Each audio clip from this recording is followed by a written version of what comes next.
Page 4. I go for refuge and to enlighten to the Buddha, the Dhamma, the Sangha. By my accumulation and practice of giving and so forth, may I become a Buddha to benefit all sentient beings. I go for refuge and to enlighten to the Buddha, the Dhamma, the Sangha.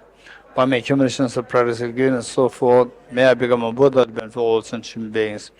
I go for refuge and to enlighten to the Buddha, the Dhamma, the Sangha. By my accumulations of practice of giving and so forth, may I become a Buddha to benefit all sentient beings.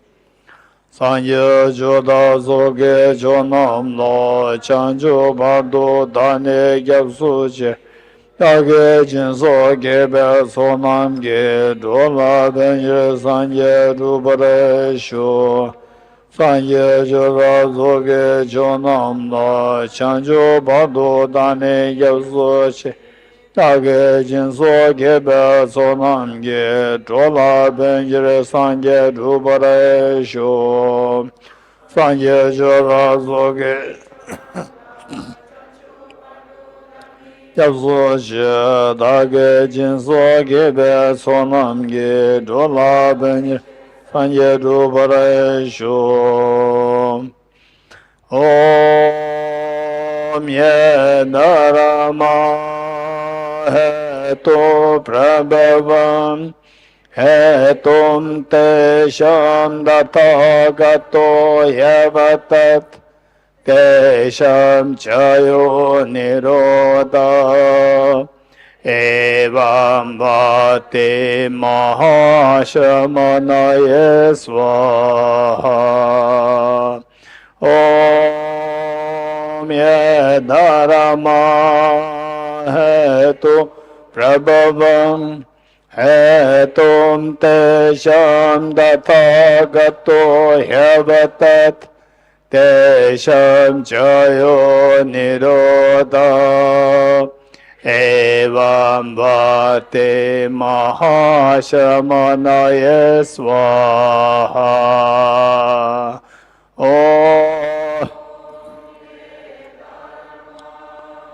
Hetu prabhavam hetum te sham data gato yavatat te sham chayo niroda evam vate mahashamanaye swaha All phenomena are some causes. The causes are taught by the Tathagata. The cessation causes as well as taught by the great seer. Let us turn to page 213, 213.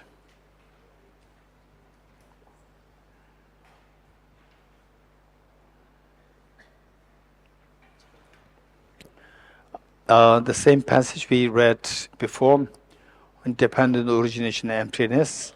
And then now that we are introduced to emptiness, at these to some extent, by reading these, see what are the passages which you see as important for your the practice, particularly if you are to meditate on a daily basis. What are the points that you can extract out of these? And so once in a while, under some special occasions, meaning that when you go out into the wilderness, you think about all the creatures there. If I recite which verses which you would like to recite, any of the passages from here, reading, reciting, chanting, of which will help the beings there, even the tiny insects, they'll be benefited out of this, and your compassion grows and your wisdom grows. And see what you think would be, would you feel like reciting, chanting, and reading for the creatures, for the mother sentient beings. So, two things: one for your daily practice, and one for when you go out, and so forth for the beings. This is the compilation that will be very helpful. Okay, so. Let's read the following, and again, as I said earlier, see if you can contemplate on meanings. gift of Youth Ratna Sutra, Manjushri, whoever listens even with doubt in this teaching on emptiness, generates much greater merit than a bodhisattva who, lacking skill in means, practices the six perfections for 100,000 eons. This being so, what need is there to say anything about a person who listens to this teaching without doubt? What need is there to say anything about a person who imparts the scripture in writing, memorizes it, and also teaches it thoroughly and extensively to others? That treasure of the Gobanda's Gone Sutra. Any person who possessing all these 10 great known virtues enters into the teaching of selflessness and has faith and conviction that all phenomena are from the beginning pure of true existence, does not go to a buried birth. Chapter on Subduing Devil Sutra. If any bhikshu realizes that all phenomena are absolutely pacified of inherent existence and the beginning of defilements of devoid of self-nature, he will remove the guilt of having defilements and make unstable the defilements, thus deeming even the immeasurable negativities dysfunctional, let alone the secondary wrongs done associated with ethics and rituals. And if possible, over time, same what is taught here in chapter on Subduing Devil Sutra, how the wisdom of emptiness, you understand the emptiness, you get the experience, and then how, as the Buddha taught here in the sutra, that this will cleanse mental defilements, the purification happiness. Also it says that the greatest of the purification, greatest of the protection, greatest of the protection is the meditation emptiness. Protection meaning to protect you from generating fear.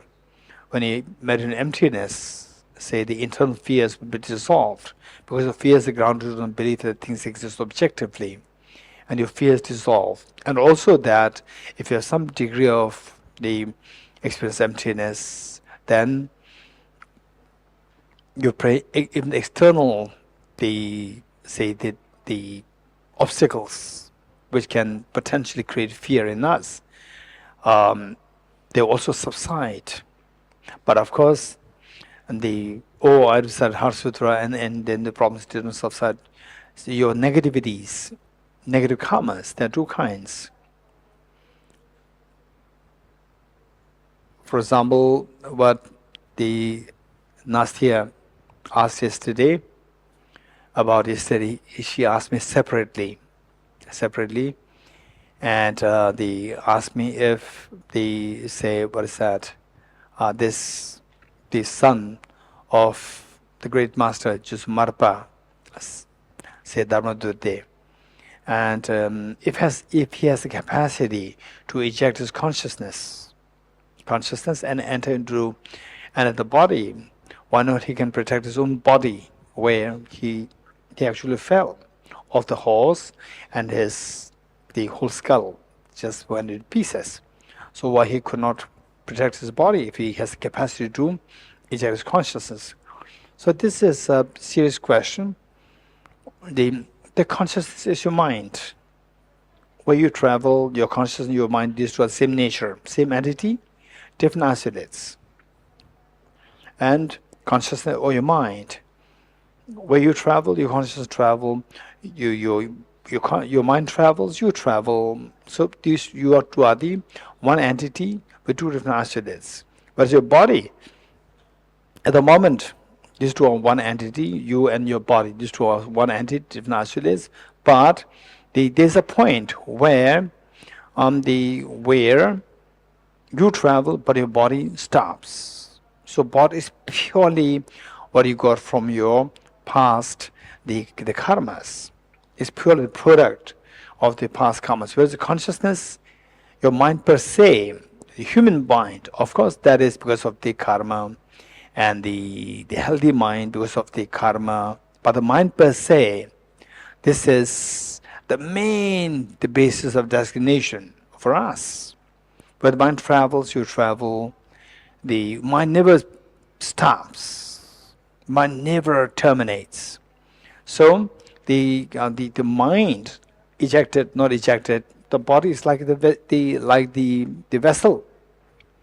Mind can be ejected, but the body is something which is a pure product.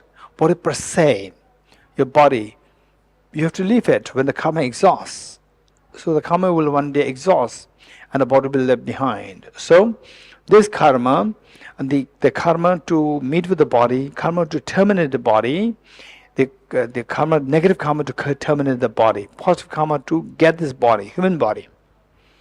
Karma to terminate the body, karma, there are two kinds.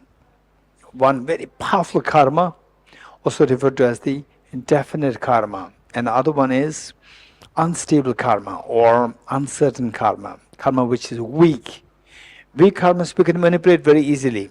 For example, say if I eat the wrong food, I become sick. So the karma to become sick ripens. But whereas if I take care of my health, this is stale, I should not eat it. And particularly when I travel, I should make sure with my diet. If I've been very careful, I can stop the maturing of many of the karmas which are uncertain, which are weak karmas, which can also make me become sick. But if I take care of myself, then weak karmas cannot ripen. I can manipulate these things. Whereas with the definite karmas, I cannot do much unless I'm extremely highly realized where the counterforce of these karmas, the counterforce, positive karmas, wisdom of emptiness, bodhicitta, they're extremely high level. Only then you can manipulate these definite karmas. Otherwise, definite karmas, we can mitigate the power slightly, but then it will invariably give rise to result for ordinary people like us.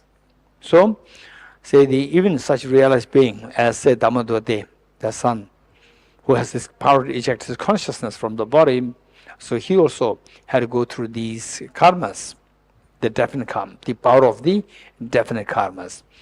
So therefore the Buddha said that when it comes to the definite karmas, unless you are highly realized, we can't do much. We can't do much. Okay. So with this mind, but the best way by which to purify, the most effective way by which to purify our negative karmas is the wisdom of emptiness. And our bodhicitta can also purify the negativities. But how the bodhicitta purifies negativities and how the wisdom of emptiness purifies negativities, these two are very different. Say that on the okay, let's say that we have shoes outside. Suddenly, let's say that the office here received a phone call saying that His Holiness the Dalai Lama is coming to Root Institute, right?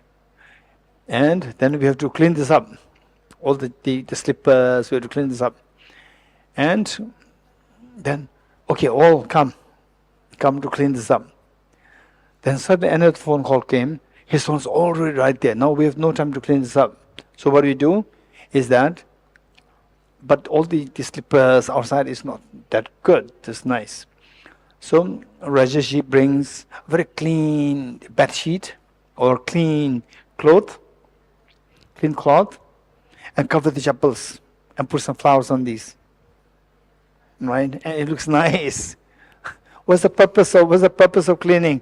It doesn't look nice. So now cover it with the clean sheets, and put some flowers on this. It looks nice. This is one way of cleaning. But inside is still there. Still there. Another one is actually remove the slippers. Actually make it clean. There are two. One is removing, and the other one is mitigating the power. Mitigating the power meaning to suppress, mitigate the power of the negativities too. Bodhicitta, it mitigates power. It mitigates power. For example, let's say that, you feel very angry, you have a conflict with person A. You have a conflict with person A. And you seek the help of another person. Please help me, this person is abusing me. And then the other person comes and person talks to you nicely. No, it doesn't matter, it's fine. Yes, I'll talk to him, but you calm, keep calm. You attended Bodhicitta retreat, yes? Yes. It's okay, this person is naughty. And then your mind calms down. Then earlier, why do you punish this person? So you'll be happy, you'll be very happy. It's because you practice compassion that although nothing happened to your counter the other person, but you are calmed. This is bodhicitta effect. Whereas, say, actually the person comes and counter the other person, say the person is really nasty and sent off from and you feel to really relax. This is a wisdom of emptiness. Wisdom of emptiness actually removes your mental defilements from the root. But the bodhicitta does not remove the root, but your mind is calm. But the root is there. So wisdom of emptiness is known as the liberating path. Out of all the thousands of the practices, wisdom of emptiness is the only one referred to as the only liberating path. In Tibetan, it is known as Tuljelam. Tuljelam is only liberating. This will liberate us from samsara. This will liberate us from cognitive obscurations. Whereas all the other practices, bodhicitta, emptiness, impermanence, bodhicitta, impermanence, any other practices, generosity, ethical discipline, patience, all these practices, they are referred to as the ripening paths. Ripening meaning the minche, ripening paths, which helps to ripen you of the liberating path. This will help you to make your liberating path ripen. It's to support the liberating path. What is the liberating path? Wisdom of emptiness. Okay, so on the Minchelam and Tuljelam. Okay, so with this in mind, the wisdom of emptiness, later on, at the moment we are reading these and then we feel the benefit. But at the moment it is more like the faith. We trust what the Buddha taught. Gradually, not only just leave it on the trust, but also on the trust coming from the wisdom, coming from your own understanding. You should actually feel the emptiness. Therefore, I was insisting yesterday, as well as this morning, that somehow in this life we must try to get a glimpse of emptiness. Chelsea, yes? Yes. In this life we must. If you are fed up with the pain, sometimes we are fed up with the pains, right? Frustrations, suffocating, right? Very complicated people, complicated situations. If you are really fed up with this and this, yes, and the young people, they're here to face with these fed up situations, raise hands. So no fed up situations. You're too young. Rishi, no fed up situation at the moment. You have time to burn your hair. Right, so no fed up situation at the moment. Armin, no fed up situation, right? So young ones, no fed up situations. Don't worry, fed up situations are waiting for you. They're waiting for you, right? At the moment you're protected by your mom and grandma. You're getting it? Yeah. Your fed up situation, your mom is protecting you. Your dad is protecting you. Your grandmother is protecting you, right? And gradually when you become independent, all the fed up situations will they say, we are waiting for you. Right? Okay. So these things are there, fed up situations are there. If you are really, and then these fed up situations, don't think that this life finishes, then finish. Then, no, it will not finish. Because your mind continues to the next life. What you were yesterday, continued today. How many agree with me? What you were yesterday, not knowing emptiness, continues today not knowing emptiness. Yes? Yesterday you have no idea emptiness, today suddenly emptiness. No? Right? Yesterday you have a heavy heart, it continues today. So, if this is the reality, after this life, next life, same problem continues. And rebirth, our rebirth, okay, after this in the bodhicitta, then the method is, it involves rebirth. The rebirth concept comes a little later. So as you grow a little older, contemplating on the mind-body relation, mind-brain relationship, your conviction in rebirth will keep increasing. By your age, I was very skeptical about rebirth, and particularly by the age of this girl, Nastia. Nastya, hold. Nastya, 21. Nastya, how old are you? 21. 21, right? By her age, I became very skeptical about rebirth. And but my skepticism is very different. My skepticism, I don't reject. I keep distance. Rebirth, keep distance. Don't accept. Don't believe. Don't reject. Don't accept. I keep a distance. I keep watching it. And year by year, you contemplate on the brain-mind relationship more, then the rebirth becomes more and more real. More real. And then they say that now, if you don't fix our problems today, next life is 100% there. Your problems will be same. What problems that you had yesterday, if you don't fix it yesterday, it's continued today. It's like a court case. Court case yesterday, if you don't fix it yesterday, it's brought forth today. It'll continue. Hearing. It's not, okay, I did the problem 10 years ago, now it is over. No, it's always carried forward. This is about the rebirth. So with this in mind, what I'm saying is that if we are really frustrated with all the suffocations of life, we must try to understand emptiness. Be patient.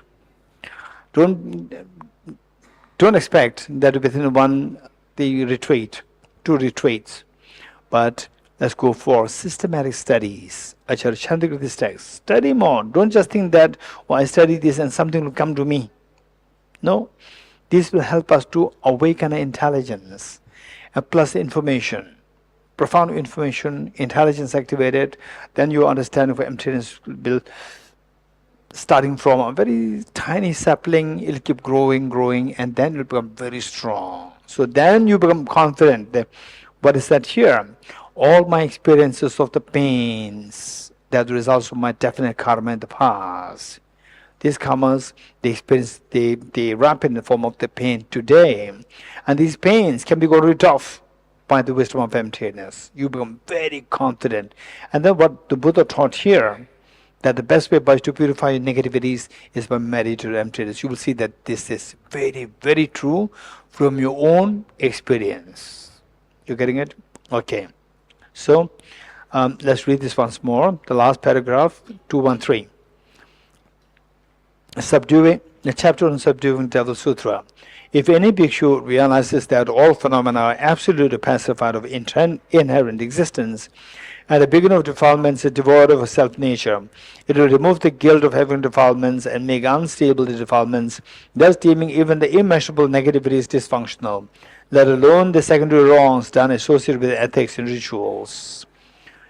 Deva's 400 verses on the middle way. Those with less merit will not even have a doubt in this dharma of ultimate reality. Should an inquiry ever arise in someone, it will shatter samsara into pieces. Acharya Dharmakirti's commentary on recognition. One is liberated through the view of emptiness. The rest of the meditations are for the sake of that. Bodhisattva Shantideva's guided about Bodhisattva's way of life. All of these branches of practice were taught by the Buddha for the sake of wisdom. Therefore, those who wish to pacify suffering should generate this wisdom. Acharya Chandrakirti is entering the middle way. Even as an ordinary being, when hearing about emptiness, if one experiences with an utter joy, again and again, tears flowing from such pure joy, motion in one's eyes, and one's hair stands on end, one is the seed of the wisdom of full awakening. Upadhyaya Sutra. The various delightful flowers blossom, and a sparkling supreme golden abode stands so alluring. For none of these is their creator. They are posited by the power of thought. It is through conceptualization that the world is imputed. Bhikkhuna Vajira's utterance in a Fundamental Wisdom Vehicle Sutra. The mind is demonic which views the true self. You have a wrong view. These composite in fact aggregates are empty. There is no being in them. Just as one designates a card in dependence upon a collection of parts, so is said a conventional sentient being in dependence upon the aggregates. Venerable Shavara's writings. Searching for reality throughout space, one finds not the periphery nor the center. All perception cease completely. Likewise, through the thorough search of mind and phenomenon, one finds not even an atom of essence. Since the searching mind is not found, nor seeing anything, seeing the reality. Saint Sarah's writings, by entering into emptiness, by devoid of compassion, one will not find the supreme path. By meditating upon compassion alone, one will not attain liberation, but remain in samsara. The one capable of grasping the unity of the two will not remain in samsara nor abide in personal nirvana. King Concentration Sutra. Just as in a dream of a young girl, she met with a boy and saw his death, chose was she at the meeting and anguish at his death. View all phenomena as thus. Are in the Nagarjuna's fundamental wisdom in the middle way. Ceasing karmas and afflictions is nirvana. Karmas and afflictions arise from conceptual thought. These arise from mental elaboration grasping to existence. Elaboration ceases by or into emptiness. Neither the aggregate is no different from the aggregates. Aggregates don't depend on him, nor is he dependent on them. The Tathagata does not possess the aggregates. What is the Tathagata? That which dependent originates is posited to be empty of independent existence. That being dependent is designated is the middle way. Since there is no phenomenon that is not dependent or originated, therefore there is no phenomenon that is not empty. Nagarjuna's precious garland. If the person is not earth, not water, not fire, not air, not space, not also consciousness, and not all of them, where is the person out of those? Just as a person is not truly existent, because of being an aggregation of the six elements, each element also is not truly existent as the aggregations of their own constituents. Dharma Sangiti Sutra. Form appears as a mass of form. Feelings resemble bubbles in water, and discriminations is like a mirage. Mental formations are like the plantain trees. Consciousness is like a magical illusion. So taught Surya Maitreya. Nagarjuna's comment on the awakened mind. Those who understand the emptiness of phenomena are also conformed to the law of karmas and its results. There is more amazing than amazing. There is more wondrous than wondrous. Deva's 400 verses on the middle way. When dependent arising is seen, ignorance does not occur. Thus, through all efforts, strive to find this subject. His Holiness, the 7th Dalai Lama's rain shower feeds a song of the four mindfulnesses as a guide of the view of the middle way. Okay, I'm going to quickly explain this. First, let's read this and then explain it. We'll read this once more. At the crossroads of the six collections of the consciousness that have diverse perceptions are seen the hazy dualistic phenomena which are baseless. There's a magical show that is by nature deceptive. Don't believe them to be true, but view them as having the nature of emptiness. Don't let your mind go astray, but place it within the nature of appearance and emptiness. Through not losing mindfulness, hold it within the nature of appearance and emptiness. The sphere appearing in existing phenomena is pervaded by the space of the ultimate clear light of suchness. There's an ineffable ultimate reality. View this nature of emptiness through abandoning mental contrivances. Don't let your mind go astray, but place it within the ambience of reality. Through not losing mindfulness, hold it within the ambience of reality. His Holiness, the 14th Dalai Lama's prayer for proliferating the Dharma of the land of snows.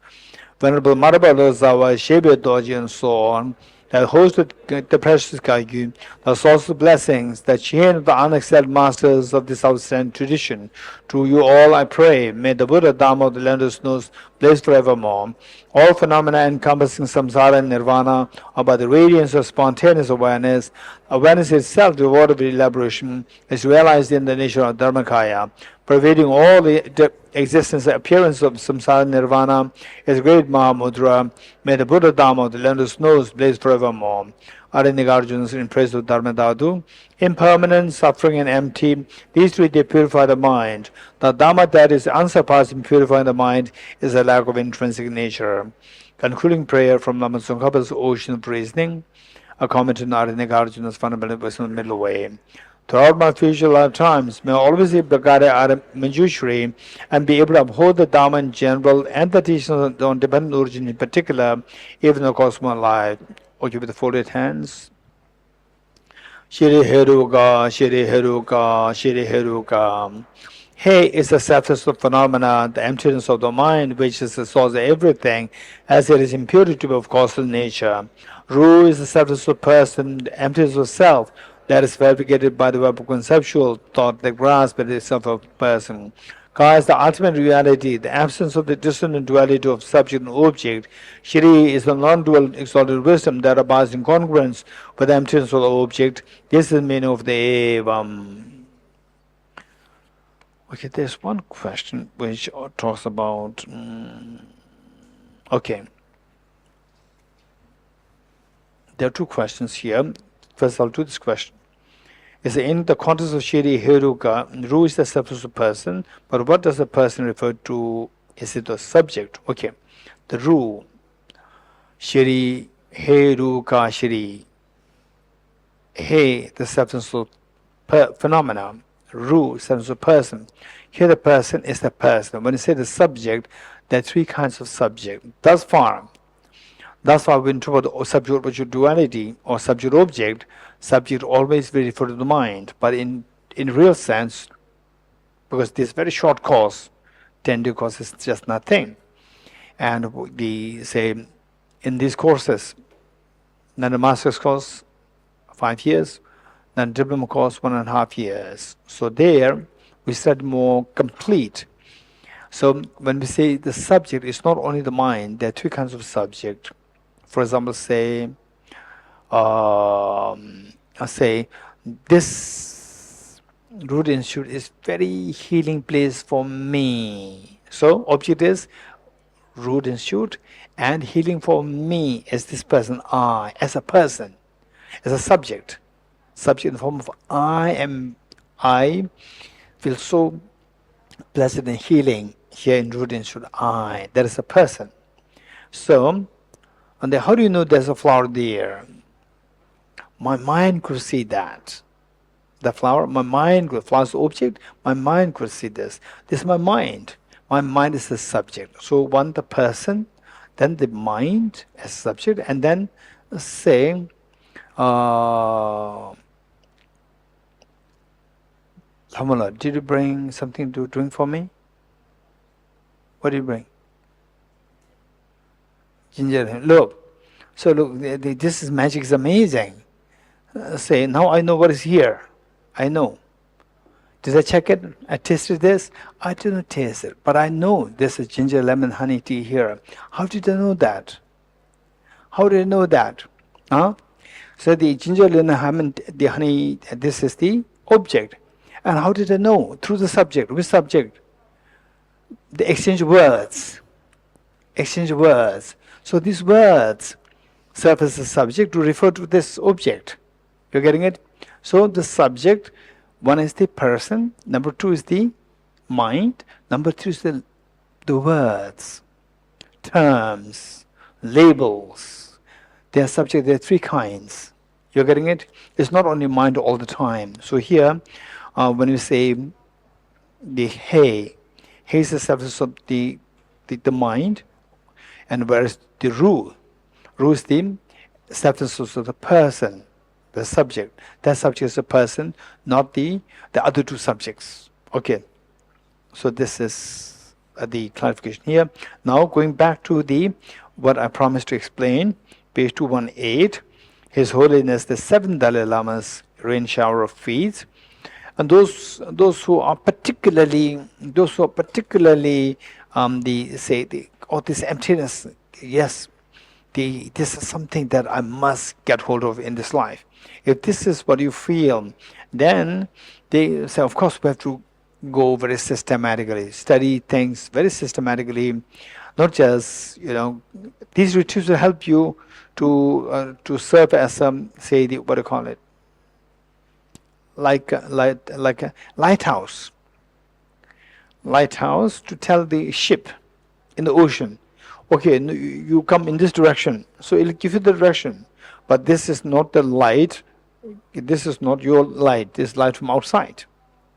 So these are the indicators. So on these retreats, they will give you the indication that, okay, there's a whole world. For example, some people in the retreats, they come as a tourist, not to take part in the retreat. And they happen to know that there's a retreat here. Oh, what is the retreat? Can I join? Yes. So you are here just, and then you jump into it, you see that's a whole very precious information there. This is what happens to many people. Okay, so what I'm saying is that so that from that point of view, these must be the retreats will give you indication that okay, this whole the treasure of the humanity, that the treasure of the humanity is there, which we felt the absence. We felt that it's not there, non-existent. We did not feel the presence of that. Suddenly you discovered that, like a treasure house.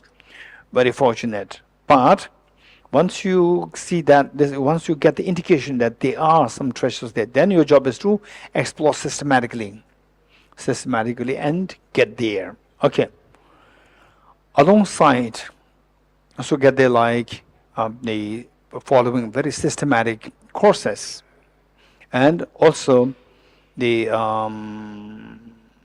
and keep in touch with the people who are very serious into these studies. For example, like Professor Roger, the Pamela, Venerable, Tinzivasala, Chudunla, Venerable, just keep in touch with those serious people, very serious people.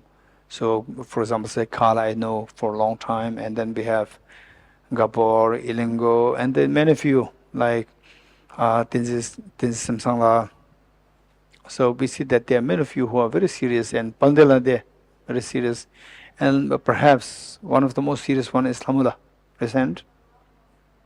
Hamula, very serious, and Tejrumala herself there.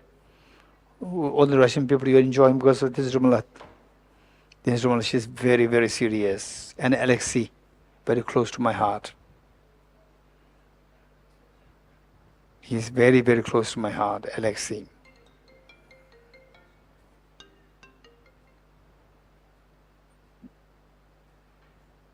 So, Alexei, how many retreats you attended?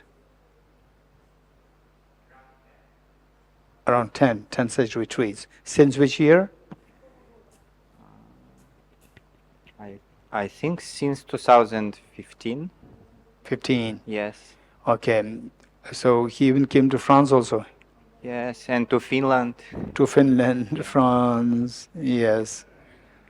So he saw that I'm not coming to Russia, so therefore he was coming. Right. And to Dharamsala, in many places. Okay. So he's somebody who is very close to me, my heart. Very close to my heart. Okay. So this is one thing. Then the next is go for systematic studies and keep in touch. Keep in touch with the people who are very serious. And who demonstrate some degree of transformation within themselves. Let me repeat it. Those people who are very serious with the Dharma, plus who demonstrate some degree of transformation, very calm, grounded. This is very important. Good model exam, the role models. Good role models. Sometimes I say that I encourage people, not aggressively, but I encourage people to be vegetarian. If you do become vegetarian, I suggest that you must take care of your diet. Make sure that you don't neglect your B12, vitamin B12, and also proteins. You don't neglect these. That's what I suggest. I say when you become vegetarian, make sure that you don't neglect your food, eat your food well. Okay. Now, no interest in food because he said something and then I become vegetarian. What is vegetarian? It's all grass every time, eating grass. So, just fill your stomach and eat something, finish, and neglect your food. If this is the case, eventually you can easily become sick. If you neglect your food, you will easily become sick, and you will easily be hospitalized. And people say, hey, Lungo, don't become vegetarian. Look at this person. Look, earlier, when the person is non-vegetarian, the person very fit, fine, strong, with muscles. Muscles not necessary. But very fit, fine, strong, healthy, and then turned vegetarian because attended Geshe retreat. Become vegetarian, now hospitalized. Right? Look at this, so frail, so weak, anemic, right? And no energy. Hey, Lingo, don't become vegetarian. You're getting it? You should not become bad role model. You should become a good role model. Ilungo, be vegetarian. Look at this. Right? Look at Carl. He used to be non-vegetarian. He became vegetarian. Then he became more smart. He becomes stronger, healthy. Right? Look at him. Right? Oh, so be a good role model. Likewise, wisdom of emptiness. Oh, now this person is studying wisdom of emptiness, and his knowledge is good. Her knowledge is good. And look at, oh, who's that person? That person. Okay, who? Okay, that person A, right? Person, look at this person. Oh, that person is very different, right? Professor Roger Jackson is very different. So calm, grounded, and very knowledgeable, amazing good role model, very inspiring, helpful. Be good role model. You getting it? Don't be bad role models. Be good role models. Okay. So in this connection, what I'm saying is that you can read like 7 Dalai Lama's compositions on emptiness. 7 Dalai Lama's compositions on emptiness. They are profoundly intellectual plus richly experiential. Profoundly intellectual and richly experiential is all coming from his experience. And yet, intellectual, learned people, scholars read this, can see the profound intellectual and the element there. And then the meditators, they read this, they say, this is purely experiential. So you read these would be very helpful. Okay, now I'm explaining this. So what the 7th Dalai Lama is teaching us here is that just saying that if you go to the crossroad where 6 roads cross, if you sit in the middle, what will you see? You will see all different kinds of cars, people, all forms. You can see all these things there at the crossroad. So, how many are sitting on the crossroads? Raise hand. How many prefer to sit on the crossroad so you can enjoy different people, cars, sound, honking? You don't like. How many you don't like? Raise hands. Okay. Arjun, you like, you don't like? Arjuna, you like, you don't like?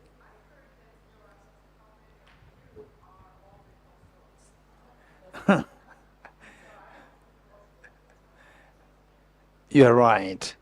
In fact, most likely, I don't think anybody, if I ask you who likes to be at the crossroad, so observing everywhere, you're enjoying, no, most likely not. I know few people, very interesting people. One of my uncles, if you cannot find him, it's very easy. Go to the crossroad, you will find him there. It's very easy. He likes to be there at the crossroads standing. He enjoys observing different people. But in reality, each one of us, as Arjuna said, each one of us, we are at the crossroad 24/7. 24/7. And they say, in the daytime, your eyes are one road, ears are one road, no smell, touch, the taste, body touch, and the mental consciousness. These 6 are these 6 different roads, and you are in the middle. You are seeing things, hearing things, smelling, tasting, body tactility, and the mental thoughts process. Oh, going so fast. Crossroad outside and inside. Inside is worse. We are there in this crossroad. So there, you see so many divergent things. You hear so many divergent things. You smell, taste, and mentally think. You are really at the crossroad. And these flux of information, constant flux of information into you can just make you go crazy. You getting it? Okay. So the 7th Dalai Lama is teaching us that you are actually at the crossroad of your 6 consciousnesses. And then each of these consciousness there, you see numerous different things. And you perceive different things as smell, taste, think, thought, what you visual. So all this crossroads, and 7th Dalai Lama reminded us, just take your time. Take your time. Don't trust these, what you encounter with the being at the crossroad. What you see, smell, this is all like magical illusion. They're totally baseless. They're magical illusion. They don't exist objectively. They're like dreams. Be mindful of that. This is the advice given. And they are like the hazy dualist, the dual things of flower there. There's again this air here. And the food is nice. So there's the duality there. This duality is the hazy. Hazy meaning? Hazy is what? You see something, but when you go there, it's not findable. That's the hazy. Hazy dualistic perception. And ask us not to believe in this, not to trust these perceptions. They don't exist the way they appear to you as objectively. They're all coming from your mind. Okay, so let's read this once more. At the crossroads of the six collections of consciousness, there have diverse perceptions. Are seen the hazy dualistic phenomena which are baseless. There's a magical illusion that is by nature deceptive. Don't believe them to be true, but view them as having the nature of emptiness. Don't let your mind go astray, but place it within the nature of appearance and emptiness. Through not losing mindfulness, hold it within the nature of appearance and emptiness. Okay.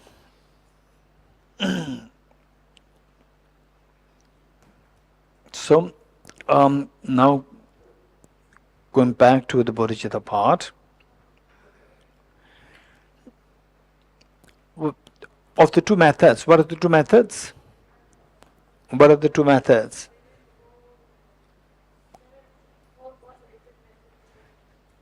Seven-fold cause-and-effect method to generate bodhicitta, and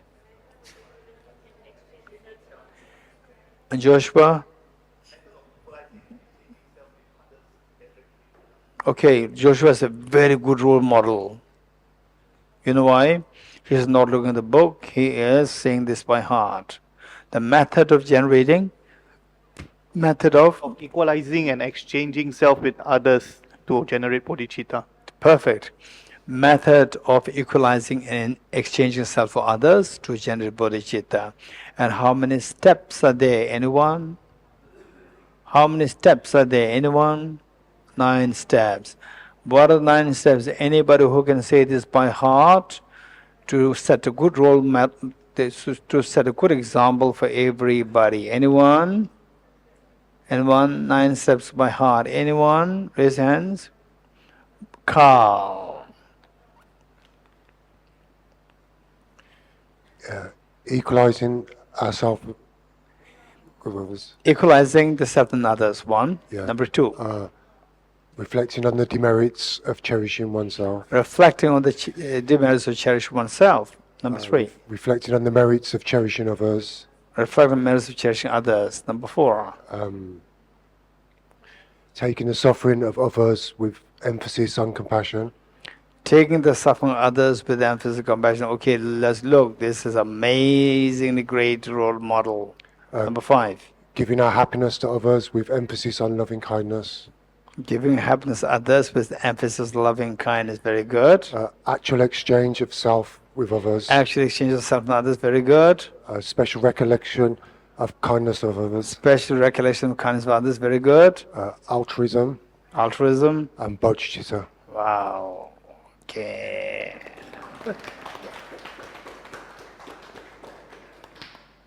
Thank you. Okay. Okay, many of you who are newcomers may think that this morning he just said it and now it's by heart. No.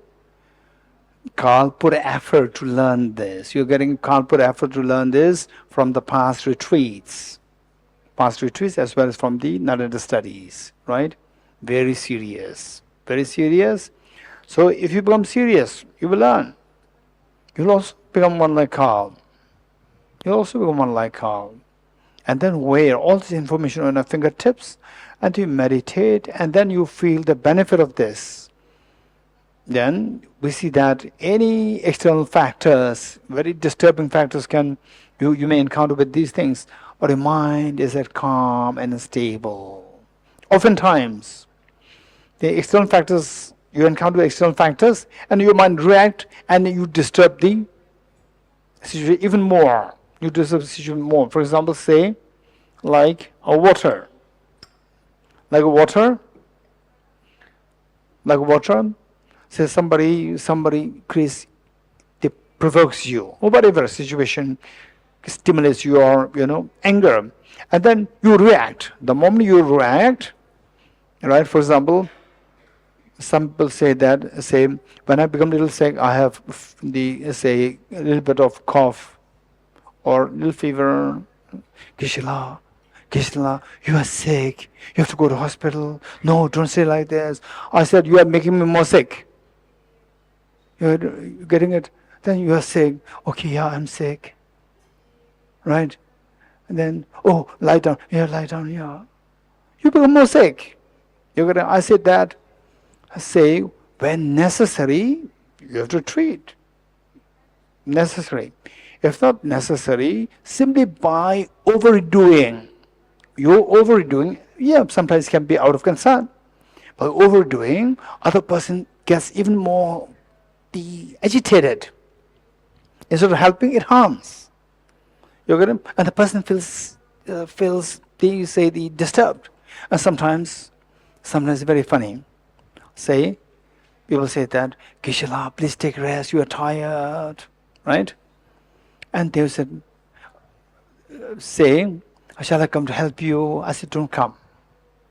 If you come all the way from like 1 hour distance, at that acute heat, you come, how can I keep lying down and you, somebody who came all the way 1 hour with heat, and then I'm lying down and you, how can I remain like this? I have to serve you some cold water and so forth, and then you will talk to me, I have to reply.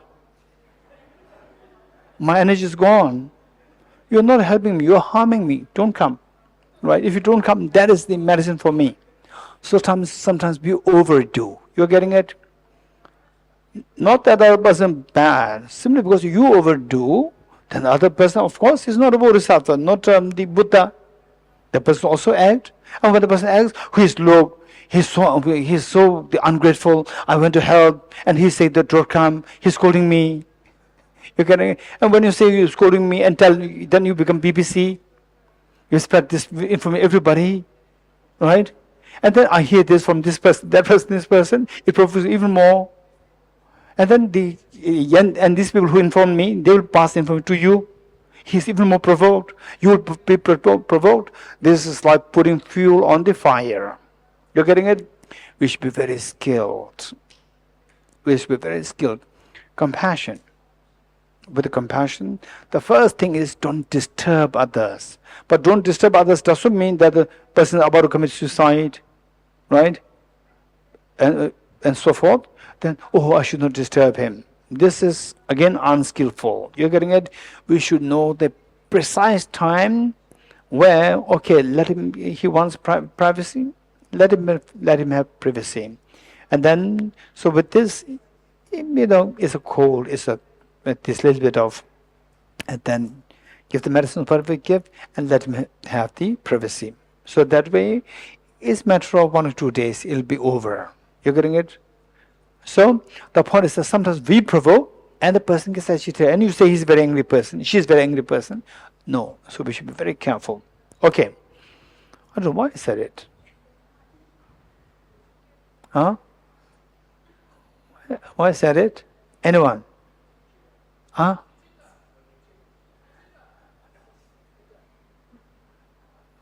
Who said? Bodhicitta, who said? No, the Alexander. Daria. Daria and Alexander both. Okay. Bodhicitta is the easiest way to remember. Just say Bodhicitta. It's easy, right? Still I didn't get the answer.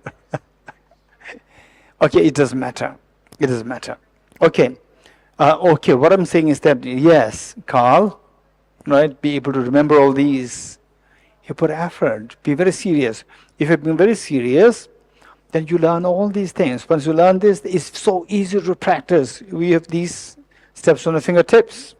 Then, when you're in the car, aeroplane, or train, even walking, even taking a walk, the 9 steps, equalizing self and others. Okay, I and all these tiny insects, we're all equal in wanting suffering, not wanting wanting happiness, not wanting suffering. We're all equal.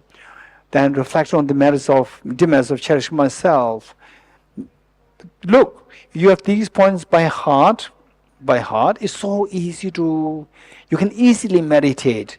Whereas you are, oh, now I'm going for a walk. I'm going for the stupa circumambulation. Now on the way, I may spend like 1 or 2 hours there. And while circumambulating, I'll meditate, and a little meditation of these points.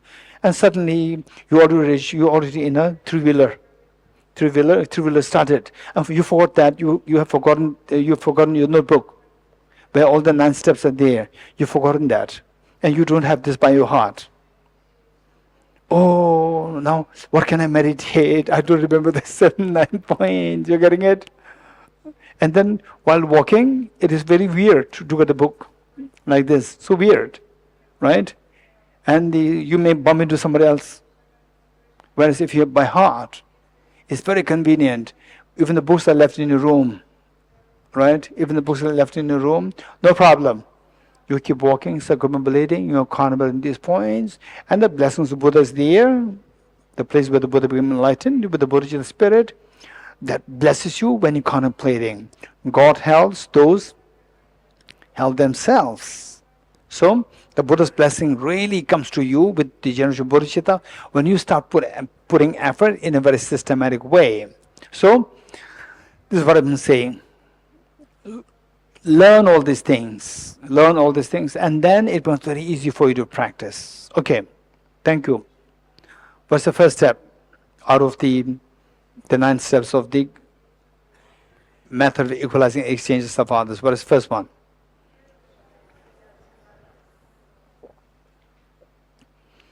Equalizing self and others. Okay, so this method is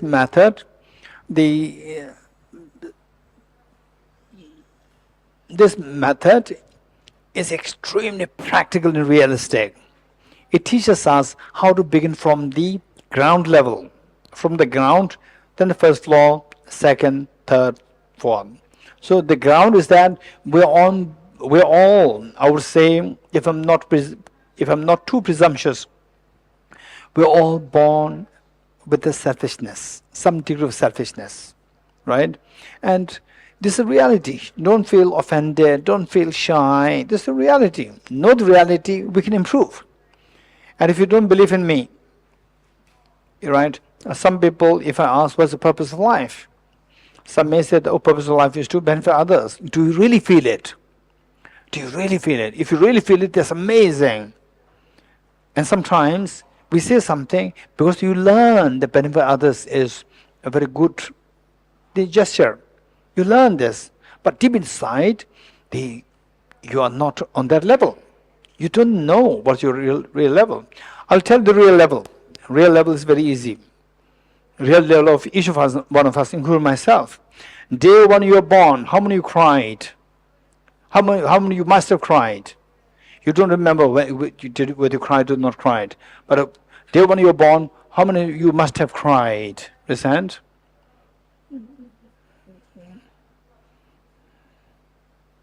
Leon, you don't cry, no. If he cries, it's going to be very loud. I'm joking. Okay. If you don't cry, somebody will slap you. Who said it? Daria? You said it? Daria or Archana? Who said it? You said, somebody said it. I think if you don't cry, somebody will slap you to make you cry. Because if you don't cry, your lungs are not working. Your lungs don't expand. When you cry, then lungs start working, expanding. You're getting it? When you cry, did you cry that my lungs are not working, so therefore I should make it? Or what? Somebody slapped me. I'm feeling thirsty. I'm feeling hungry. I. This is how we started our life. And how many of you, when you're born, you cried, saying that the other baby needs to be taken care of. Nobody said tend to the other baby. Raise hands? Nobody. Okay. Thomas, huh? No, okay. The two of them, they're raising their hands. I was quite, surprised, pleasantly surprised. Okay. No, this is not how we are born. So we should be extremely realistic, and we have to acknowledge our reality. This is who we are. We're born with some degree of self-centered selfishness. But there's nothing to feel offended, nothing to feel shy. This is reality. Because this is reality, we can fix it. Because of this selfishness, we suffer. Now we don't want to suffer. We suffer because of this selfishness. This we can fix. We can fix. We can fix. First, how to fix that is that selfishness means I am more important than you. I am more important than other baby. This is the self-centered attitude. Self-centered attitude, there are two kinds, the gross and the subtle. Self-centered attitude, there are two kinds, gross and the subtle. Gross one is that I am more important than you. I am more important than you. This is a gross self-centered attitude. This gross self-centered attitude is the one which creates all the gross problems in the world. Where conflicts happen, normally, usually, conflicts happen, all these conflicts are rooted to the gross self-centered attitude. Either on the other side, or your side, or both. This is a problem. That's self-centered attitude. So, the gross one is the attitude which thinks that I am more important than you. Now the subtle one. Okay. They say those who the beings, the practitioners can be classified in two groups. One, who seek personal liberation. I want to be liberated from samsara. I'm fed up with samsara. I don't care about other beings as much. I want to be free from samsara. Is a terrible place. I want to get away from samsara. And whereas the other category says that no, everybody should be liberated. I must work for everybody. That is the Bodhisattva Mahayana practitioners. And one is the personal liberation seekers. There are two. And the personal liberation seekers, they have to, anybody who wants to be liberated from samsara or to attain full Buddhahood, you have to realize emptiness. So even the arahats, those who attain personal liberation, they also directly realize emptiness. Their self-grasping ignorance is removed, but they still have the self-centered attitude. The arahats, they have already eradicated self-grasping ignorance, but they still have the self-centered attitude. They don't have the gross self-centered attitude, they have this subtle self-centered attitude. Is there anyone who likes to share with us what is that subtle self-centered attitude like? What is it like? Or if you have any question related to this topic, the gross subtle self-centered attitude, self-grasping self-centered attitude, what I said is that eradicating arahats, they already eradicated self-grasping ignorance. They removed completely, but they still have the self-centered attitude. They still have the self-centered attitude. They don't have the gross self-centered attitude. Okay. Anyone who likes to have some questions or comments? Yes.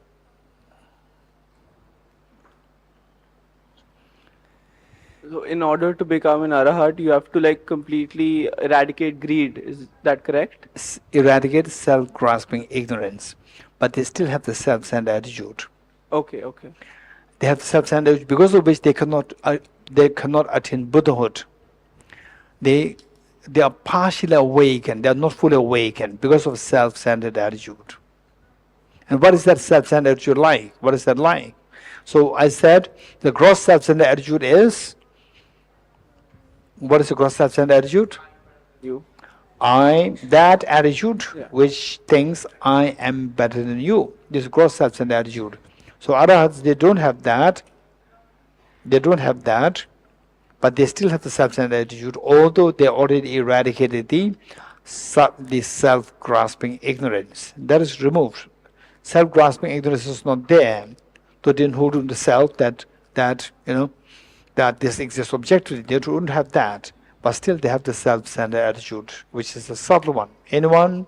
I have one What more is- question Yes, related to the previous topic. yes, You said that the three type of subjects: self, mind, and words. yes. Yes. But so before you had said that mind and consciousness travel from one body to the other. Yes. But then you said that there's a self and a mind. So, but then you said that there's a self separate from the mind. So is there? Not separate. Self and the mind, Arman's self and Arman's mind, these two are one entity, different isolates. Okay. One entity was one, Okay. but isolates was different. So this we have to think more. If you don't think more, this concept, one entity, different isolates, when I explain it, it sounds very easy. But our mind, it says different means different entities. This is what is ingrained in the mind. So the more we think on this one entity, different isolates, then this concept, our ingrained misconception that two things means two distinct entities or two different entities, that needs to be eradicated. Yes. Okay. What does it mean by the subtle self-centered attitude? Or you have questions related to this topic. Don't go to beyond. Only this topic, self-centered attitude, self-grasping ignorance. Okay. The Peter.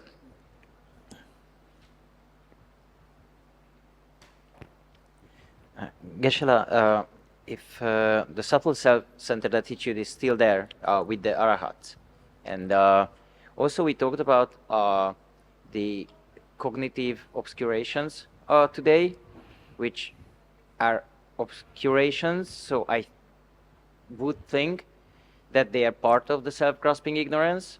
But Which one? Cognitive. Yeah, no, not part, so... Because arhats, they already remove self-grasping ignorance, they still have the cognitive obscuration very strong.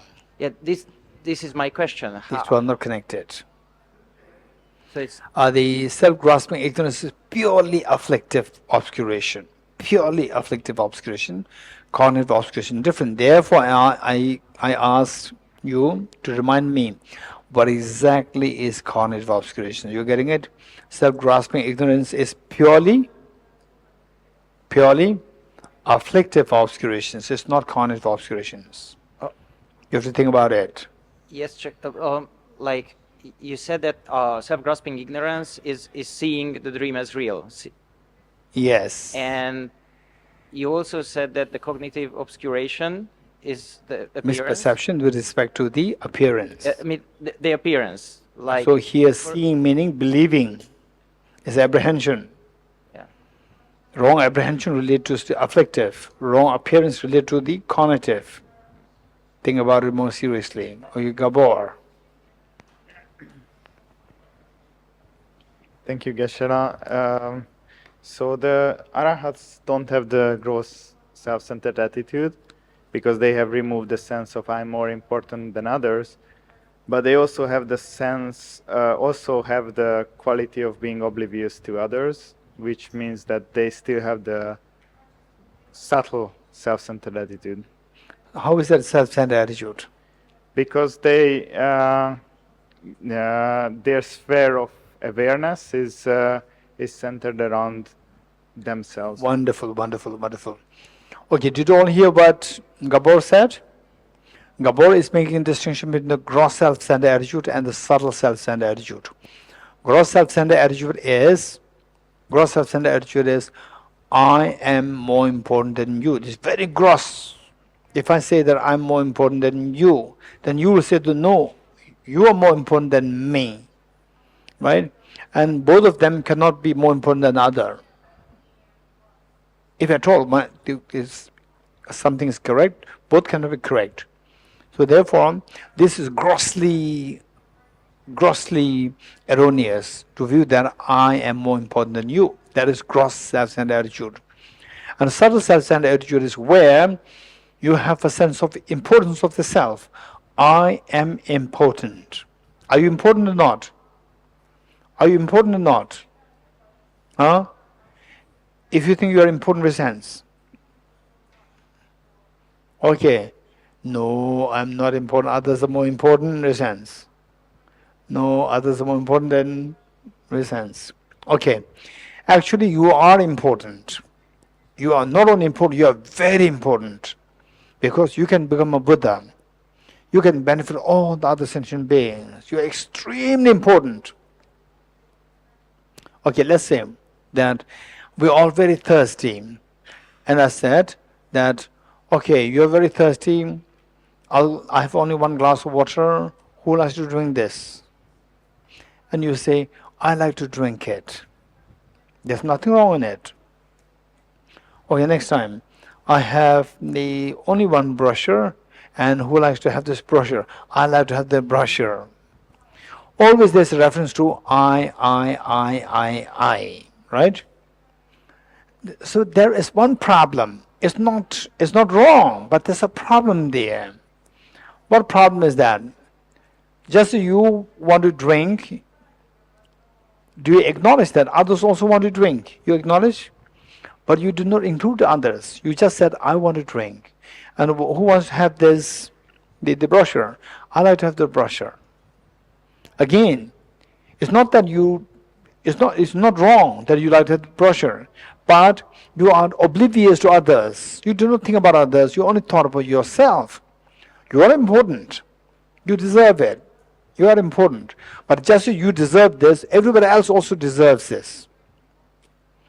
So therefore, this subtle self-centered attitude is just not cognitively wrong. It's not cognitively wrong. It's cognitively valid mind. But the problem with the subtle self-centered attitude is that there is narrowness in his thinking.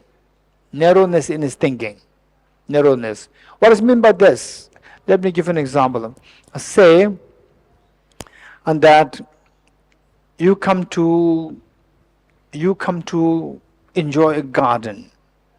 You come to enjoy a garden, and it so happens that you reach the place in the garden in the middle of the night, where there's total power cut, and you only have a very tiny torch with you, a tiny torch, tiny light. This torch can, at the most, light one flower. You came here to enjoy the garden. You did not come to enjoy a single flower. But this light, what is the opposite of light? Darkness. Light is good. But then this light has a problem with smallness of the scope. It can only illuminate one flower. It cannot illuminate the whole garden. You're getting it? You came here to enjoy the whole garden, not just one flower. So if you want to enjoy the garden, what should you do? You have to wait till next day. Let the sun come. Sun illuminates the whole garden. You're getting it? So which means that it's not only to one flower, but to all the flowers. So, I want to drink. I want the brochure. I want this. I want always a reference to the self. I. This torch is only focused on one flower. It's not focused on other flowers. Whereas, they say this is a problem. Although I'm important, you are important, but then you're being oblivious to others. You forgot others. So you are on your mind is only focused on one object. In reality, the object of cherishing is not only one. It's so infinite and vast. So, what is a subtle self-centered attitude? Subtle self-centered attitude is the attitude of cherishing the self by being oblivious to others. Let me repeat it. Subtle self-centered attitude is the attitude which cherishes the self, by being oblivious to others. Oblivious meaning anyone? Indifferent. Indifferent is a very strong word. You're getting it? Indifferent is a very strong word. He's very indifferent to other people. There's an element of, being unkind, being oblivious. You're getting it? Being oblivious. Okay, anyone? What's oblivious? Yes. Yes, not aware of. You're getting it? Not aware. You're not aware of other people. Your focus is just only one. Indifference is very strong. So, not being aware, oblivious. Okay. So, Subtle self-centered attitude is the attitude which cherishes the self. I told you already, cherishing the self, there's nothing wrong. It's cognitively correct, valid mind. But its problem is the narrowness of its scope of thinking. Narrowness of scope. The attitude which cherishes the self by being oblivious to others. By being oblivious, by being unaware of others' presence. By being oblivious to others. This is the subtle self-centered attitude. Okay. Now, let's say we're talking about the verse of first, the equalizing self and others. Equalizing self and others. So, because that we are with the self-centered attitude. Because from there, bodhicitta means you cherish others more than yourself. This is a drastic step. It is like from here you want to go at the roof. You want to go to the roof, then there's no steps. Then you jump and you fall. Right? So you require the steps. So the first step to go to bodhicitta, which cherishes others more than yourself, is that, okay, some of you may have the thought, in the first, why should I cherish others? Right? In the first place, why should I cherish others? Bodhicitta, why should I go there? Bodhicitta, why? Right? These questions are there. If you have, keep them in mind for the time being. All these will be responded. This is a beautiful practice. So the first step, immediate step, not close to the roof, but immediate step is equalizing. It's not saying that others are more important than you, but you say we're equal. Okay, how many of you would see that this is more realistic?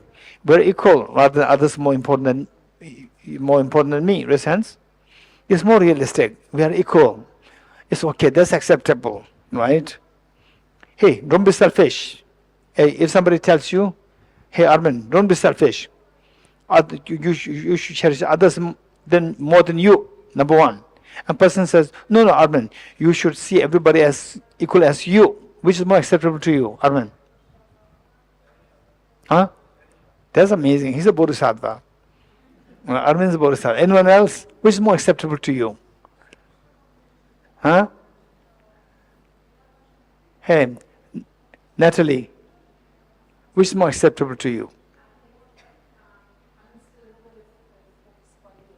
The question is that they say, if you are being little selfish, then person A comes, hey, Natalie, don't be selfish. Cherish others more than you. This is one statement. And the person B comes, and then the person becomes, hey, Natalie, don't be selfish. They treat others as equal as you. Which is more acceptable to you? First statement or second statement? Geshe, I would say treating others as equal to me. That is more acceptable. Is more yes. acceptable. This is reality. This is the first step. Which is closer? First step also closer, or the 10th step next to which is the bodhicitta, which is closer to bodhicitta. The 10th step closer, but the first step is more realistic. You're getting it? So this is where we first say that we're all equal. Equalizing self and others. The first step. How should I practice this? What should I do to be this practice? I know what to say, equalizing self and others. But what should you meditate on here? In what will be equal? We are equal in wanting happiness and not wanting miseries. We all beings, everybody, including the tiny insects which people can easily tread and kill. Even that tiny insect doesn't want suffering and want happiness. Okay, think of it very seriously.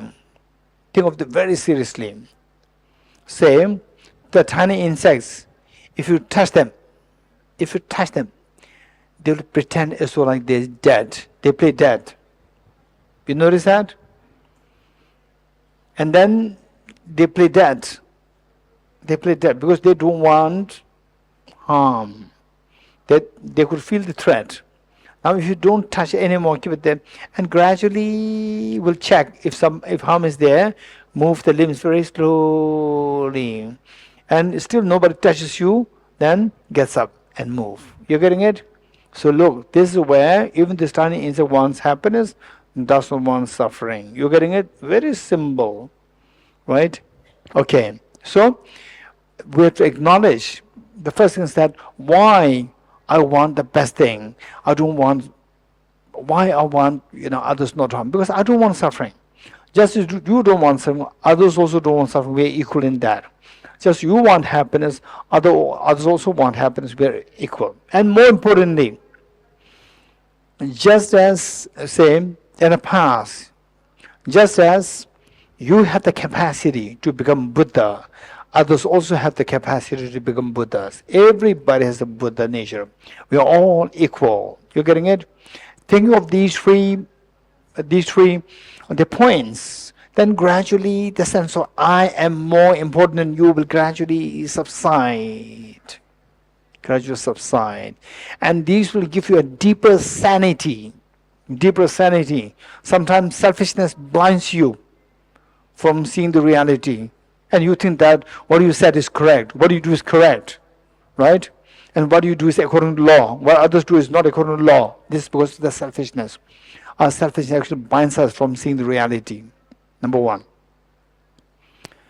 So, and for these, for the Bodhicitta practice, okay, this one thing that I'd like to share with you is that the Bodhicitta practice and the wisdom of emptiness, the past great teachers, what they say is that wisdom of emptiness, it requires a lot of studies, it requires a lot of study to prepare, a lot of extensive studies to prepare yourself.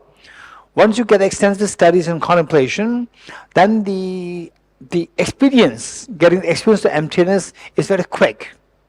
Once you have the adequate systematic learning and a contemplation, then the experience is to get the experience, it'll not take much time. But to get the extensive studies will take time.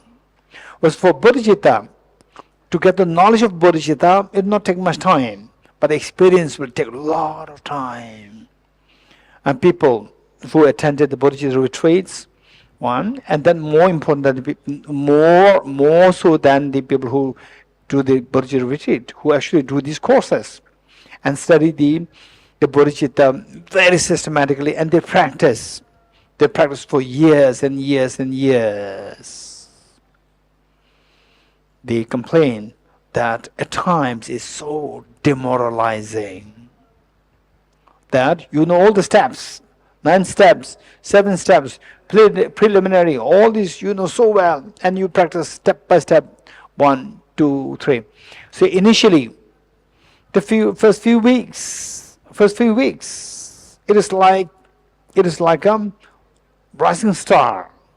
It is like a rocket shooting, like this, very sharp rise. And then at a certain point, after a few weeks, say the first week, second week, experience can be extremely profound. You could feel the transformation. You just feel like crying to feel the pain of others. Very strong feelings come to you. And then it'll reach a plateau. Gradually it'll reach a plateau, say like this, very sharp rise, experience. And then you'll reach a plateau like this. And at times it can go down also. And it can be very demoralizing. Now what do you do? I know the steps. Reading books will not help. I already know what is written in the book. I know the steps. I know how to kind of think. But when I think, it becomes mechanical. Nothing is really coming. It'll take years. It can be very demoralizing at times. You're getting it? Okay. Under such situation, what should we do? Number 1, reading books, listening to teachers, and these things. This one thing. And next is you need role models for some language to speak English, Hindi, Tibetan, Russian, whatever language. Where will you learn the language better? In the native country or outside the native country? Outside native country. Native country. How many agree with the Bhumikaji and Sona Omala? Native country. Yes, because you have the best of the role models there. How the sound is produced. You're getting it? How the sound is produced. You have the best of the role models there. Okay, so likewise, you have to have the role models. Role models can be two. The best role model is somebody who actually practices bodhicitta. There are two systematic steps. And not only practice, but also demonstrate in the real life, in action, the person is compassionate. But compassion beyond the ordinary understanding of what is compassionate. You can see something like that. These role models are very rare though. Very rare. In my life, I've seen few. For example, one of my teachers, the most Venerable Geshe, Losang Gyaltsen Rinpoche, the principal, the former principal of IBD, Institute Buddhist Dialectics. Okay, Professor Roger and Pamela, you met? Gyaltsen Gyaltsen? No? No. Okay. Anyone else who met? No, I don't think so. No. Okay. My teacher, twice I felt, if there is a Bodhisattva, he is the one. Twice I felt. Very strongly. Very strongly. Okay. And they say also, amongst the monks, particularly very learned, at the same time maintaining very low profile. I noticed that in some monks, but not too common. It's so less in number. If you identify these, you have to get hold of these people. These are the real treasures. Without the role model, it's so difficult. When you see the role model, it's so easy for you. For example, to learn Russian language in Russia. In Russia, with the people surrounding you who speaks very beautiful Russian, native Russian speakers, then you can pick up the Russian accent very fast, very, very effectively, and they do. The good accent can be picked up. So likewise, people, there is what is known as, say, you learn, you're putting effort. Putting effort, when you put effort, then the mirroring happens. When you put effort, mirroring happens. If you don't put effort, mirroring will not happen. When you put effort in bodhicitta practice and you see somebody actually practicing bodhicitta and actually you can see the results in that person, then you are being with that person, then you see that I wish that this boy, this young man, if he systematically practices bodhicitta, he can be an amazing example of role model. Yeah. He's amazing. The more you be with him, the more you praise him, he'll be more humble. Very different person. Usually for most of us, somebody praises you, right? And then, like a balloon, inflate, you pop up. Praises you, pop up. Somebody, denigrates you, insults you, your balloon deflates, it shrinks. That is a sign of our weakness. No matter how much somebody praises you, you feel who you are, you know who you are, you remain grounded. This is your strength. This is your strength. Yet, all of us, we have that capacity. And this is one skill that you have to learn. I have to learn. We all have to learn. More people praise you, you remain grounded. Don't feel, don't feel inflated. Don't feel that I'm somebody. Oh yeah, this person is saying like this. Dorji Damdul, he's amazing. He's great. Right? He's great. Stupid. People praise you and you think that you are somebody. This is stupid. This is the indication that you are stupid. These people are actually checking you whether you are stupid or not. They praise you and then you, yes, I'm somebody, right?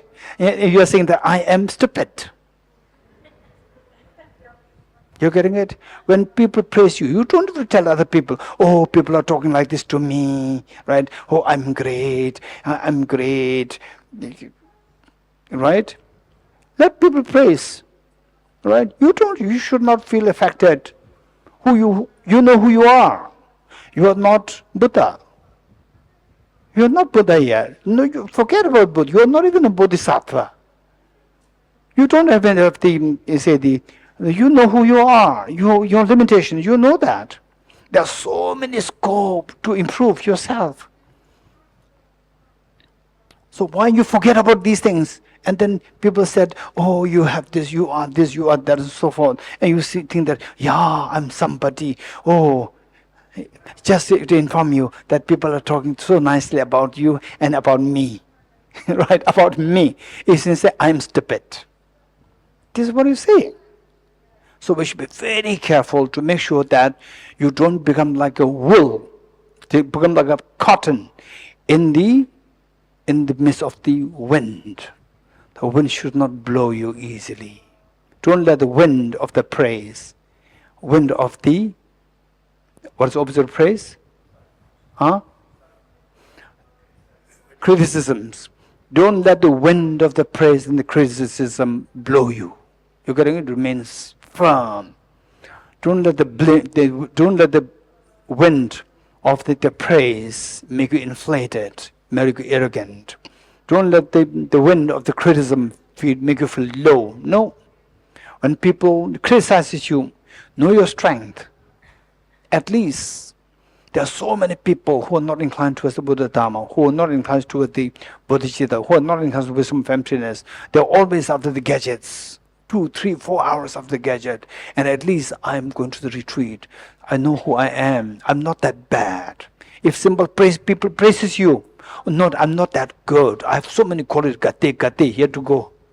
I'm not even the first gate. There are so many things to go.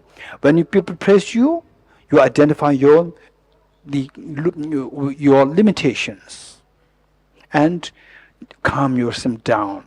When people criticize you, you think of your good qualities and then keep yourself at your level, not to shrink. Don't shrink, don't be inflated. Remain who we are. That is your strength. This is what we have to learn. Okay. So with this in mind, so role model. Role model 1 is living practitioners. Living practitioners. Say, somebody who is generally compassionate. This is good. But then role model should be somebody who is actually practicing these, not just generally compassionate. Then the second role model would be the biographies of the great masters. Biographies of the great masters. Reading the biographies once in a while to be inspired. Okay. This is the first step.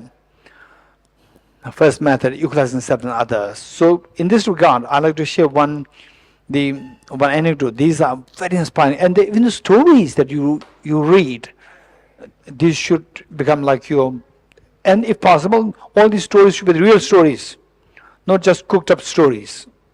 Make the distinction between the cooked up stories and the real stories. Real stories should be inspiration. Cooked up stories, people can cook up. You're getting it? And of course the Buddha's past life. The stories are there. These are the real stories which are so precious for us. And the Buddha's own this life biography. But how many episodes are there? There is a whole series known as Buddha episodes. 53 or 54? 54, not 52. 53 or 54? 53 or 54? How many? 54. Okay, 54 the episodes, and I say that I would say that if you Google search, it'll be a little difficult for you. You'll find one in pieces, but you'll not find in the whole the chunk. And in fact, if you contact Tenzin Rabbi Lam, he can help, because so this is what I've been recommending people to watch this series. The series of Buddha's biography. The series, whole biography is split into 53 or 54. And this is Buddha, the title is the Buddha episodes. Buddha episodes, this is the title. You must watch this. And it is in Hindi, as well as with the subtitles in English. But some without the subtitles. So those who, and Russian, I don't know. In Russian, subtitles. That's amazing. That's amazing. So Russian translation and English, Russian, English, make sure that there's a subtitle in English, because there are some without the subtitles, then we'll not understand what's going there. Okay, so that is going to be a great inspiration for us. In fact, when I watch this, it's so beautifully done. The producer, the director, they did a great job. Of course, there are some technical or some factual, say like 10%. Factual errors can be there, but think of the larger picture. The larger picture, 90% is so good. Some factual errors there, that's fine. But overall speaking, the compassion the Buddha demonstrated since his childhood, and the intelligence that he demonstrated as childhood, since his childhood, and then what prompted him to leave the palace and so forth, and his skills, talents, which are actually like the great source of the inspiration, and the source of inspiration and also admiration from other people. But finally he left all these things. So this is a great role model for us as inspiration, source of inspiration for us. And then the other biographies, you can read those. Okay, this is, and then you hear the stories of some great teachers, real stories. Okay, one, the part which I like to share with you here, in the context of the first step. What is the first step? Equalizing self and others. Okay, was that there was one great teacher who later became His Holiness the Ganden Rinpoche, who passed away many years ago. And you just meet him, you can see the vibrancy of his compassion. You can feel the vibration of his compassion exuding from his face. Amazing, great inspiration. When he was, so before he climbed to reach that level of His Holiness Ganden Rinpoche level, before that, he was already a well-respected scholar and a meditative practitioner. And he had many students. So that was in 1960s, when India became independent, just like 1-2 decades. And India was also building up, and the India so kindly gave shelter to the Tibetan refugees, received His Holiness and the Tibetan refugees. And Tibetan refugees left everything there in Tibet, annexed by the Chinese. And here the poor, and India struggling with a huge population, a new nation, young nation, growing. So still giving shelter to Tibetan people and being so kind to the Tibetan people. So overall speaking, those days, the situation is so poor. Everywhere, very poor. And the flight, it is like beyond, say, you're ultra rich, then you talk about the flight. Otherwise, say, common people, if you get the train ticket, this is lucky. And train ticket, there are three levels. The AC is almost unheard of. And the second one with a proper ticket where you get a seat. And the third one, no seat, just a ticket. And they say the space for 60 people, 70 people, but 200 people have the ticket. So 200 people have to get in there. So some people get in, some people could not get. Don't worry, next train comes, you can rush in. So that's my situation. And Tibetans just came from Tibet, and material is so poor. And this teacher had his students, and he must be already in his 50s, and might really like my age, and his students maybe in 20s with muscles. So the train comes and no seat. You have to rush, and whoever has the muscle, you'll get the seat. So his students, they have the muscle, they rush there and reserve the seat, and the teacher was sitting on the bench somewhere, and all the people, they are all crowding through the door, and the young monks, they told all the other people and paying way to the teacher. And the teacher would ask, listen, this is the story. Hey, listen. Arjun, listen. Okay. So the teacher would ask, who are these people? Right? And the students, they know, because they know the teacher's compassion.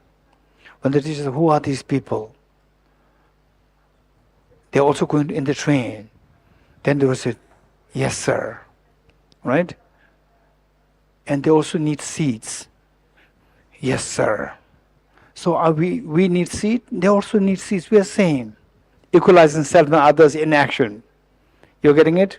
Equalizing self and others in action. They need seat, we also need seat. We need seat, they also need seat. We're the same. Let them go. So all the young monks with the muscles, they all retreat, and all the people get in. Then finally the teacher get in. Teacher doesn't get a seat, no problem. For him, he believes in what he practices. We're all equal in not wanting suffering and wanting happiness. We're all equal. It's not that we are more important than them. They also want seats. They also want happiness. They also don't want suffering. We are same. This is your teaching in action. Your teaching in action. You're getting it. These are great inspiration for us. Okay, before we leave, I'll share my personal anecdote. That was when I was 20 years old. Anyone 20 years old? 20 years? No one. Carl, not 20. Okay, no 20. 21. 21. 21. No 20. Okay, I was 20 then. And in my institute, Buddhist Dialectics. So now today it has changed a lot. But so there, when I was enrolled, the institution, the financial is so poor, and the monks, they had to say partly supported by His Holiness's office, from His Holiness office support, and partly we have to look for our own revenues, and we have no source. So what we do is that we make tofus. What is tofu? Anyone? What is tofu? Yes, Geshe. Like the paneer or like a cheese made of soya beans. Very good. So we used to make tofus and sell these tofus. And tofu making today, these young people, they have no idea. So tofu making, they think it's like machine. Oh, we can buy machine. Where's the money? No money to buy the machine. So your muscle should be the machine. Right? And a fire, gas stove. No gas stove. Wood fuel. And tofu, not small, 1 kg, no. Huge cauldron. Huge container. Fire should be huge. And the facilities, no AC. No fan. And top, tin sheet, tin roof. And on top of the sun burning the tin. And the tin burning you. And the fire, huge bonfire, huge fire to boil the huge cauldron. And that fire burning you from the down, from the sun. The metal sheet burning from the top. And the tofu, say the milk, tofu milk, prepared milk, and even the tofu, how to mash this with your muscle, not with the machine, not with electricity, with the muscle, and then boil it. After boiling it, then you have to separate the liquid and the residue. And where do again those machine to separate? No, bed sheet, one monk here, other monk there, and next to the fire. And from this hot soy milk, then the vapor coming, right? And the sun burn from top, and then the fire burn from the below, and the vapor burning from the middle, right? And the whole thing. And then they say, no, it's too much. I cannot bear it, right? But you have to do it. Then, if you're smart, you can pull the bed sheet further away, so that you are away from the fire. you're further away from the fire. So the other monk will suffer. Because the other monk automatically comes closer to the fire, right? Then I thought, no, bodhicitta. No, bodhicitta, we're equal. No. I don't want the suffering of this heat. He also doesn't want the suffering of heat. Then I asked, pull. Right? Bodhicitta. You getting it? Okay. This is what I'm saying is that what do you learn? What do you learn? In the teaching in action. You getting it? So these are things that we need to remember. Okay.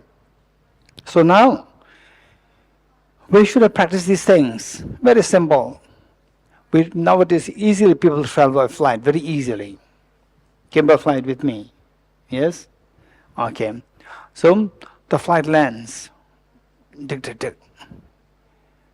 And then the flight taxiing. Right? And then the bell rings. Ding. Which means, now you can get up. Everybody gets up. Then they say, somebody gets overtake you, and you stare. Right? You stare. Right? Why? You cannot go before me. Right? No, everybody gets up. And if you get the chance to get before, you also get before. And somebody else will stare at you. You're getting it? Which means that I am more important than you. I want to go first. You're getting it? And then finally, look. It lacks total common sense. You got off first, and again you are all there in the baggage claim. Your baggage may come last. You're getting it? Just use common sense. Why? Only thing is that it is demonstrating our selfishness. That I'm more important than others. I should get first.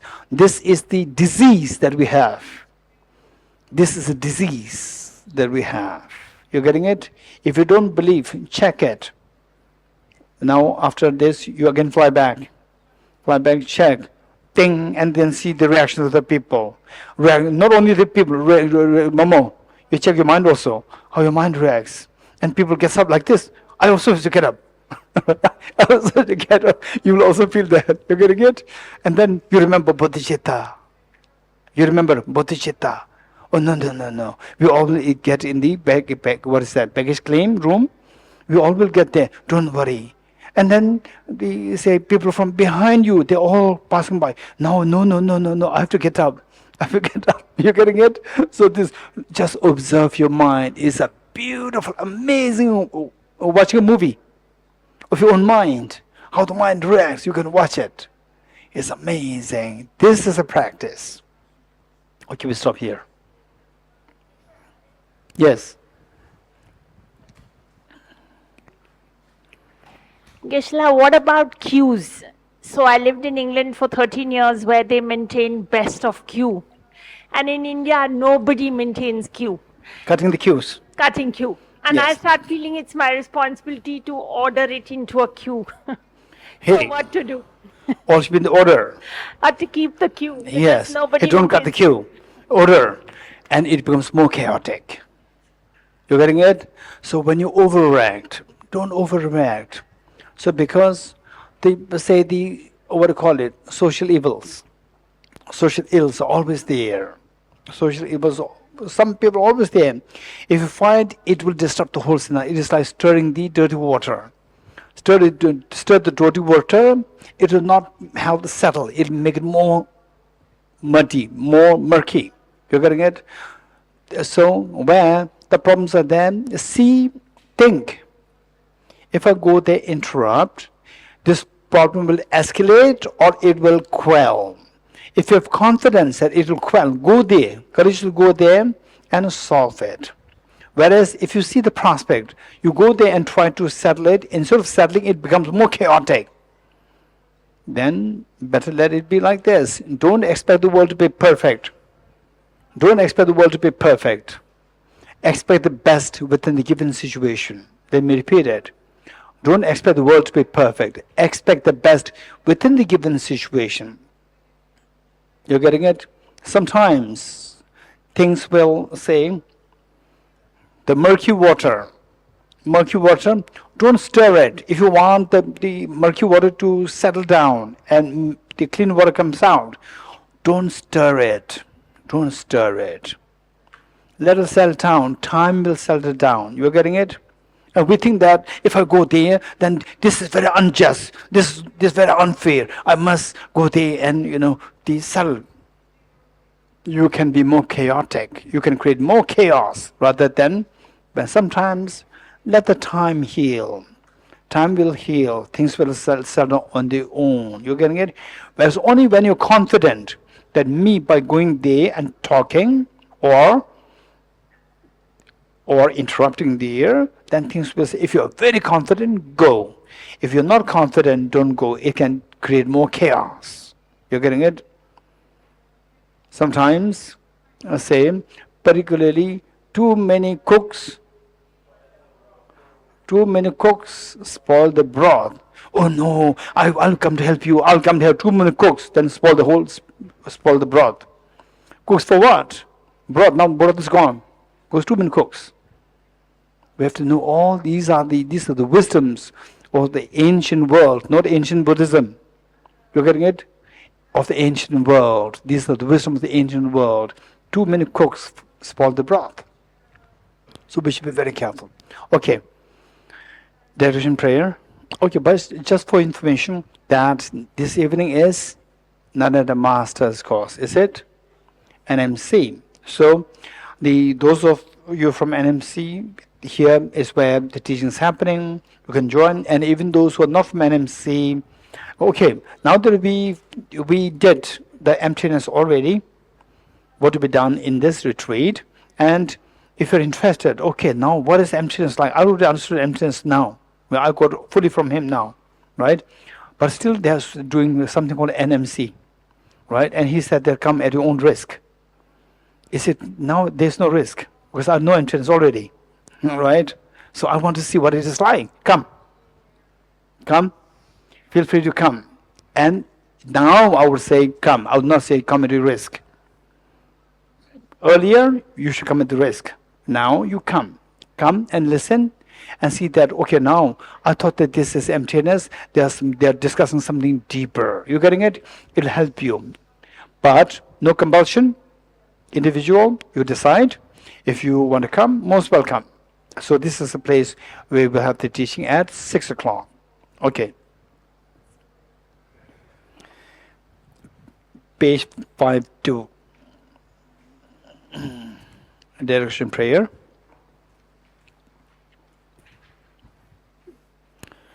I dedicate the merit thus gathered to which realization that is in the prayers of Buddhas and Bodhisattvas all 3 times, and to the upholding of the doctrine and scripture and insight, when all lives through the force of this merit, never separate from the 4 wheels of the Mahayana vehicle, and accomplish all the stages of the path, renunciation, bodhicitta, perfect and the 2 stages.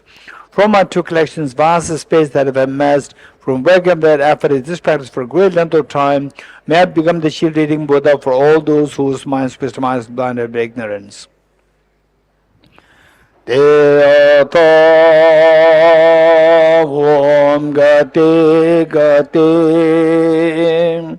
Paragate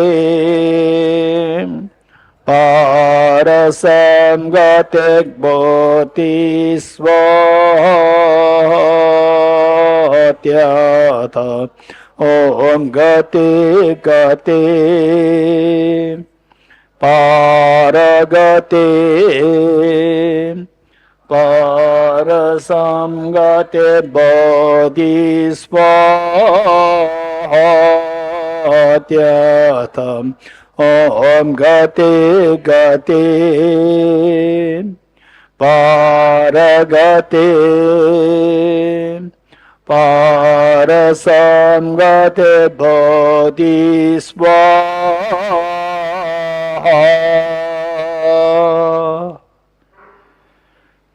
3 prostrations together.